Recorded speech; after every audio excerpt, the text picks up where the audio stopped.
ಗ್ರಾಮ ಲೆಕ್ಕಾಧಿಕಾರಿ ಪರೀಕ್ಷೆಯಲ್ಲೂ ಕೂಡ ಅಕ್ರಮ ನಡೀತಾ. ಎಸ್, ಅಂತಹ ಅನುಮಾನ ಈಗ 5 ಲಕ್ಷ ಅಭ್ಯರ್ಥಿಗಳು ಬರೆದಂತಹ ಪರೀಕ್ಷೆಯಲ್ಲಿ ಗೋಲ್ಮಾಲ್ ಆಗಿದೆ.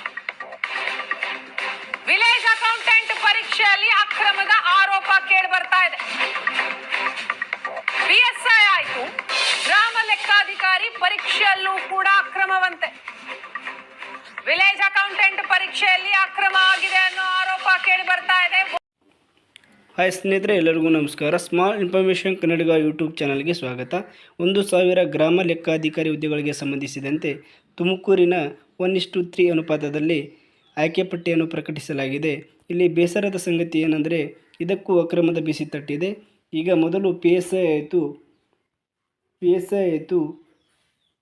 PDO ಆಯಿತು, ಈಗ ಗ್ರಾಮ ಲೆಕ್ಕಾಧಿಕಾರಿ ಹುದ್ದೆಗಳಿಗೂ ಸಹ ಈ ಅಕ್ರಮದ ಬಿಸಿ ಮುಟ್ಟಿದೆ ಸ್ನೇಹಿತರೆ. ಇದಕ್ಕೆ ಸರ್ಕಾರ ಬೇಗನೆ ಎಚ್ಚೆತ್ತುಕೊಳ್ಳಬೇಕು. ಇದರಿಂದ ನಿಯತ್ತಾಗಿ ಓದುವ ವಿದ್ಯಾರ್ಥಿಗಳಿಗೆ ಬಹಳ ಅನ್ಯಾಯವಾಗುತ್ತಿದೆ. ಇಲ್ಲವಾದರೆ ವಿದ್ಯಾರ್ಥಿಗಳು ಮುಂದಿನ ದಿನಮಾನಗಳಲ್ಲಿ ಉಗ್ರವಾದ ಹೋರಾಟವನ್ನು ಮಾಡಬೇಕಾಗುತ್ತದೆ. ಇದರಿಂದ ಈ ರೀತಿ ಅಕ್ರಮದಿಂದ ಕೆಲವು ವಿದ್ಯಾರ್ಥಿಗಳ ಏಜ್ ಬಾರ್ ಆಗುತ್ತಿದೆ, ವಯಸ್ಸು ಹೆಚ್ಚಿಗೆ ಆಗುತ್ತಿದೆ. ಇದು PSI ಹಗರಣದಿಂದ 1-2 ವರ್ಷ ಯಾವುದೇ ರಿಕ್ರೂಟ್ಮೆಂಟೇ ಕರೆದಿಲ್ಲ. ಅದರಿಂದ ಕೆಲವು ಪೊಲೀಸ್ ಅಭ್ಯರ್ಥಿಗಳ ಏಜ್ ಮುಗಿದು ಹೋಗಿದೆ. ಇದಕ್ಕೆ ಸಂಬಂಧಿಸಿದಂತೆ ಸರ್ಕಾರ ಬೇಗನೆ ಎಚ್ಚೆತ್ತುಕೊಂಡು ಇದಕ್ಕೆ ಸರಿಪಡಿಸಬೇಕಾಗಿ ವಿನಂತಿ. ಬನ್ನಿ ಸ್ನೇಹಿತರೆ, ತುಮಕೂರು ಜಿಲ್ಲೆಯ 1:3 ಆಯ್ಕೆ ಪಟ್ಟಿಯನ್ನು ನೋಡ್ತಾ ಹೋಗೋಣ.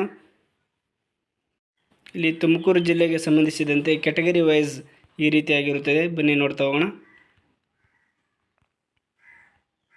ಇಲ್ಲಿ ಜನರಲ್ ಬಂದುಬಿಟ್ಟು ಇಲ್ಲಿ 141ಕ್ಕೆ ನಿಂತಿದೆ. 141, 139, 139, 137 ಇಲ್ಲಿ ಇವರೆಲ್ಲ ಆಯ್ಕೆಯಾಗಿದ್ದಾರೆ. ಇಲ್ಲಿ ಕಾಸ್ಟನ್ನು ಕೊಟ್ಟಿದ್ದಾರೆ ನೋಡಿ ಸ್ನೇಹಿತರೆ. 3A ಇವರೆಲ್ಲ ಜನರಲ್ನಲ್ಲಿ ಆಯ್ಕೆಯಾಗಿದ್ದಾರೆ. ಅದೇ ರೀತಿ ಇವೆಲ್ಲ ಜನರಲ್ನಲ್ಲಿ ಆಯ್ಕೆಯಾಗಿರುವ ಅಭ್ಯರ್ಥಿಗಳಾಗಿದ್ದಾರೆ.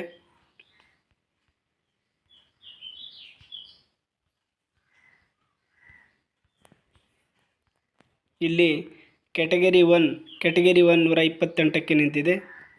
ಇಲ್ಲಿ ಕ್ಯಾಟಗರಿ 1 ಬಂದುಬಿಟ್ಟು 128ಕ್ಕೆ ನಿಂತಿದೆ. 128, 123, 118ಕ್ಕೆ ನಿಂತಿದೆ. ಅದೇ ರೀತಿ ಇಲ್ಲಿ ಫಿಮೇಲ್ ಬಂದುಬಿಟ್ಟು 113ಕ್ಕೆ ಕ್ಯಾಟಗರಿ 1 ನಿಂತಿದೆ. ಅದೇ ರೀತಿ ಇಲ್ಲಿ 2A ಬಂದುಬಿಟ್ಟು 136ಕ್ಕೆ ನಿಂತಿದೆ. ಫಿಮೇಲ್ ಬಂದುಬಿಟ್ಟು 117ಕ್ಕೆ ನಿಂತಿದೆ. 2A ಕಾಸ್ಟ್ ಬಂದುಬಿಟ್ಟು ಇಲ್ಲಿ 117ಕ್ಕೆ ನಿಂತಿದೆ.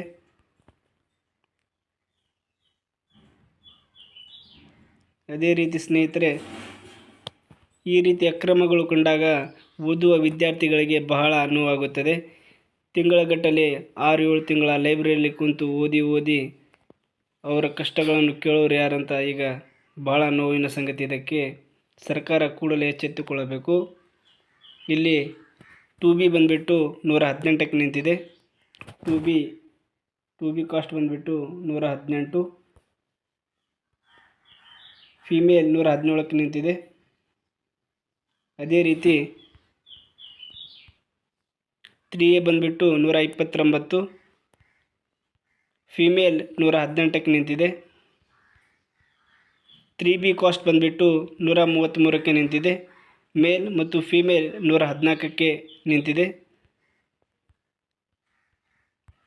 ಇಲ್ಲಿ SC ಬಂದುಬಿಟ್ಟು ಪರಿಶಿಷ್ಟ ಜಾತಿ ಬಂದುಬಿಟ್ಟು 131.5ಕ್ಕೆ ನಿಂತಿದೆ.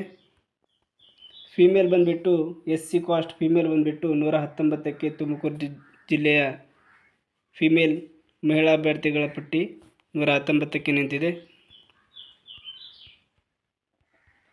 ST ಬಂದುಬಿಟ್ಟು 126ಕ್ಕೆ ನಿಂತಿದೆ.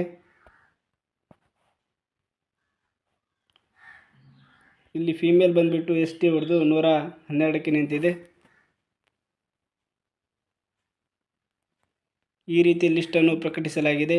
ಆದರೆ ಬೇಸರದ ಸಂಗತಿ ಏನೆಂದರೆ ಸ್ನೇಹಿತರೆ, ಎಲ್ಲದರಲ್ಲೂ ಅಕ್ರಮ, ದುಡ್ಡು ಕೊಟ್ಟೆ ಎಲ್ಲವನ್ನು ಮಾಡ್ಕೊಳ್ಳುತ್ತಿದ್ದಾರೆ. ಅದಕ್ಕೆ ನಿಯತ್ತಾಗಿ ಓದೋ ಅಭ್ಯರ್ಥಿಗಳಿಗೆ ಬಹಳ ನೋವಿನ ಸಂಗತಿ.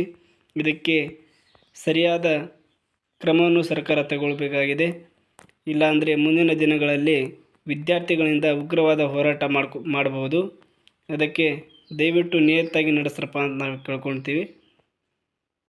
ಈ ಅಕ್ರಮಕ್ಕೆ ಸಂಬಂಧಿಸಿದಂತೆ all Karnataka state student association ಅವರು KE ಅವರಿಗೆ ಪತ್ರವನ್ನು ಬರೆಯಲಾಗಿದೆ. ಇದಕ್ಕೆ ಮೇಲ್ಕಂಡ ವಿಷಯಕ್ಕೆ ಸಂಬಂಧಿಸಿದಂತೆ ಈ ಹಿಂದೆ ಕರ್ನಾಟಕ ಪರೀಕ್ಷಾ ಪ್ರಾಧಿಕಾರ KEA ಬಿಡುಗಡೆ ಮಾಡಿದ ಗ್ರಾಮ ಆಡಳಿತ ಅಧಿಕಾರಿ ಹುದ್ದೆಯ ಅಂಕಪಟ್ಟಿಗೂ ಹಾಗೂ ತುಮಕೂರು ಜಿಲ್ಲಾಧಿಕಾರಿಗಳ ವೆಬ್ಸೈಟ್ನಲ್ಲಿ ಪ್ರಕಟವಾದ ಅರ್ಹ ವಿದ್ಯಾರ್ಥಿಗಳ 1:3 ಆಯ್ಕೆಪಟ್ಟಿಗೂ ಅಜಗಜಾಂತರ ವ್ಯತ್ಯಾಸ ಕಂಡುಬಂದಿದೆ. ನೇಮಕಾತಿಯಲ್ಲಿ ಅಕ್ರಮ ನಡೆದಿರುವ ಸಂಶಯ ವ್ಯಕ್ತವಾಗಿದ್ದು, ಹಲವಾರು VA ಆಕಾಂಕ್ಷಿಗಳು ಸಂಘಟನೆಗೆ ನಿರಂತರವಾಗಿ ತಮ್ಮ ಅಳಲನ್ನು ತೋಡಿಕೊಂಡಿರುತ್ತಾರೆ. ತಾವುಗಳು ದಯವಿಟ್ಟು ಈ ಕುರಿತು ಪಾರದರ್ಶಕ ತನಿಖೆ ನಡೆಸಿ ಬಡ ಮತ್ತು ಗ್ರಾಮೀಣ ಭಾಗದ ವಿದ್ಯಾರ್ಥಿಗಳಿಗೆ ನ್ಯಾಯ ಒದಗಿಸಬೇಕೆಂದು ಮಾನ್ಯ ಜಿಲ್ಲಾಧಿಕಾರಿ ಹಾಗೂ KE ಅವರಿಗೆ ಈ ಮುಖಾಂತರ all Karnataka state student association ಅವರು ಪತ್ರವನ್ನು ಬರೆದಿದ್ದಾರೆ. ಇದರಲ್ಲಿ ಸಹ ಅಕ್ರಮದ ವಾಸನೆ ತಟ್ಟಿದೆ ಸ್ನೇಹಿತರೆ. ಇದೇ ರೀತಿ ಆದರೆ ವಿದ್ಯಾರ್ಥಿಗಳ ಗೋಳು ಕೇಳೋರು ಯಾರು? ಇದಕ್ಕೆ ನಿರಂತರವಾಗಿ 6-7 ತಿಂಗಳ ಲೈಬ್ರರಿಯಲ್ಲಿ ಕುಂತು ಓದುವವರಿಗೆ ಬಹಳ ಅನ್ಯಾಯವಾಗುತ್ತಿದೆ.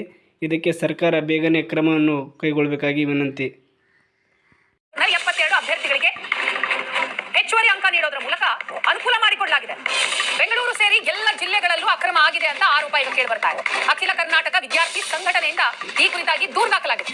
ರಾಜಾಜಿನಗರ ಪೊಲೀಸ್ ಠಾಣೆಗೆ ದಾಖಲೆ ಸಹಿತ ದೂರು ಕೊಟ್ಟಿದ್ದಾರೆ. ಸಮಗ್ರ ತನಿಖೆಗೆ ಸರ್ಕಾರಕ್ಕೆ ವಿದ್ಯಾರ್ಥಿ ಸಂಘಟನೆ ಆಗ್ರಹಿಸ್ತಾ ಇದೆ. ವಿಲೇಜ್ ಅಕೌಂಟೆಂಟ್ ಪರೀಕ್ಷೆಯಲ್ಲಿ ಅಕ್ರಮ ಆಗಿದೆ ಅಂತ ಆರೋಪ ಕೇಳಿ ಬಂದಿರೋದಲ್ಲದೆ ದೂರು ಕೂಡ ದಾಖಲಾಗಿದೆ. ರಾಜಾಜಿನಗರ ಪೊಲೀಸ್ ಠಾಣೆಗೆ ದಾಖಲೆ ಸಹಿತ ದೂರು ಕೊಟ್ಟಿದ್ದಾರೆ ಅಖಿಲ ಕರ್ನಾಟಕ ವಿದ್ಯಾರ್ಥಿ ಸಂಘಟನೆ ಸದಸ್ಯರು. KEA ಕೊಟ್ಟಂತಹ ಅಂಕಪಟ್ಟಿ, ಜಿಲ್ಲಾಡಳಿತದ ಅಂಕಪಟ್ಟಿ ಎರಡೂ ಕೂಡ ವ್ಯತ್ಯಾಸ ಇದೆ, ಬೇರೆ ಬೇರೆ. KEA ಏನ್ ಅಂಕಪಟ್ಟಿಯನ್ನ ಕೊಡುತ್ತೋ ಅದನ್ನೇ ಜಿಲ್ಲಾಡಳಿತ ಪಬ್ಲಿಷ್ ಮಾಡಬೇಕು, ರಿವೀಲ್ ಮಾಡಬೇಕು, ರಿಲೀಸ್ ಮಾಡಬೇಕು. ಆದ್ರೆ ಇಲ್ಲಿ ಎರಡರಲ್ಲೂ ಕೂಡ ವ್ಯತ್ಯಾಸಗಳು ಕಂಡು ಬರ್ತಾ ಇದೆ. ಹಾಗಾದ್ರೆ ಜಿಲ್ಲಾಡಳಿತ ಇಲ್ಲಿ ಕೆಲ ಅಭ್ಯರ್ಥಿಗಳಿಗೆ ಅನುಕೂಲ ಮಾಡಿಕೊಡ್ತಾ ಈ ಅಂಕಪಟ್ಟಿಯನ್ನ ನೋಡಿದಂತಹ ಸಂದರ್ಭದಲ್ಲಿ ಅದೇ ರೀತಿ ಕಾಣಿಸ್ತಾ ಇದೆ. BSI ಅಕ್ರಮ ಏನಾಯ್ತು ಇಡೀ ರಾಜ್ಯದಾದ್ಯಂತ ಸುದ್ದಿ ಆದಂತಹ ವಿಷಯ ಈಗ ಗ್ರಾಮ ಲೆಕ್ಕಾಧಿಕಾರಿ ಪರೀಕ್ಷೆಯಲ್ಲೂ ಕೂಡ ಅಕ್ರಮ ಆಗಿದೆ ಅನ್ನೋದು ತಿಳಿದು ಬರ್ತಾ ಇದೆ. 5 ಲಕ್ಷ ಅಭ್ಯರ್ಥಿಗಳು ಪರೀಕ್ಷೆಯನ್ನ ಬರೆದಿದ್ದಾರೆ, ವಿಲೇಜ್ ಅಕೌಂಟೆಂಟ್ ಪರೀಕ್ಷೆ. ಆ ಪರೀಕ್ಷೆಯಲ್ಲೂ ಕೂಡ ಈಗ ಅಕ್ರಮ ಆಗಿದೆ ಅಂತ ಹೇಳಿ. ಗ್ರಾಮ ಲೆಕ್ಕಾಧಿಕಾರಿ ಪರೀಕ್ಷೆ ಪ್ರಕ್ರಿಯೆ ಹೇಗಿರುತ್ತಾಗಾದ್ರೆ KEA ವಿವಿಧ ಇಲಾಖೆಯ ಹುದ್ದೆಗೆ ಪರೀಕ್ಷೆ